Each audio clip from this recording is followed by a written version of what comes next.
you doing? Nope, I'm not the Dan Band. I'm the Lawnmower Lady, and I like fixing small engines.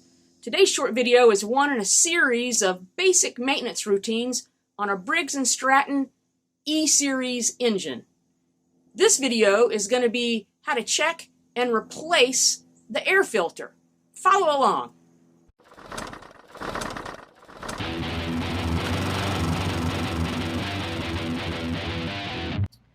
Okay, so this air filter is as suspected, really dirty. It has got a lot of oil in it, I think probably from being overfilled. The inside of that is got a lot of dirt in there. This air filter is just completely gagged up. I usually take some old bad gasoline and I'll clean all this up there with gasoline. And you can wash these and clean these. It's just not worth my time to do that. So I always have new ones ready to go. But you see the plug where that goes in, it's just completely gagged up there. So we'll get all this cleaned up and I'll show you a little something about these filters. Okay, so there's several different types of very common foam air filters that go on these Briggs & Stratton engines. I'm going to tell you the difference between these. This is the dirty one that I just took out, okay? I'm not going to clean this. I'll do a video one day of how to clean these guys, but this is one that came out of a mower that's actually been cleaned up. So I could use that, but I'm going to put a new one in.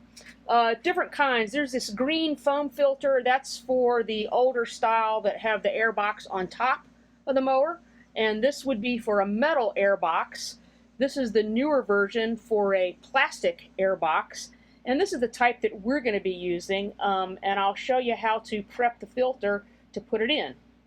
So if your lawnmower has one of these types of foam filters, you do need to add a little bit of oil to it. Any oil, motor oil will do, but you don't want to saturate it. You want it to be just a little film so it's a little tacky and it'll help catch that dust that comes in.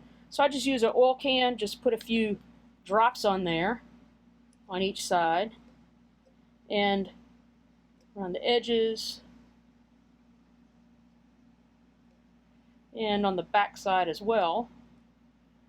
And I put it in a little sandwich baggie, and I use that so my hands don't get too dirty, and I just rub that around and rub it around until all that oil is inside of there.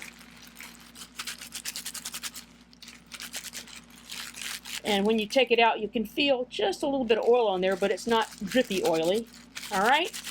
And so I actually always have one ready to go because I go through so many of these. And this one I just pulled out of this bag. So this will be ready to go for the next mower I get. But this one, like I said, really light, sort of tacky feel, not drippy oil, but that's the way you want that to be. All right, as you can see, I've cleaned out all the dust and dirt that was in there that was accumulated. I use old gasoline that I haven't taken to the recycling center yet. And then I, hit it with an air compressor dryer. If you don't have that, you can use a toothbrush, old gasoline, or just a little splash of good gasoline. Use a rag, get that just as clean as you can. And then the new air filter goes on. You notice the hole isn't completely centered, so you want to make sure that goes right around the hole, and the filter is centered in there. There are two tangs that hook in the bottom right there, and then you snap it closed.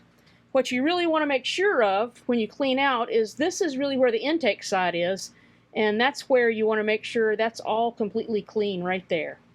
All right, so there you have it. That's how I check and replace the foam air filter on a Briggs & Stratton E-Series engine. Now, since it is a foam air filter, you do have the option of cleaning it if it's not too deteriorated. I normally don't do that, but I will post a link to a video on showing you how to clean and maintenance a foam air filter. You can't do that with paper ones, just be careful. If you learned something, please push the like and subscribe button, and I can make more of these videos. All right, I'm the Lawnmower Lady, and as I'm fond of saying, mow happy.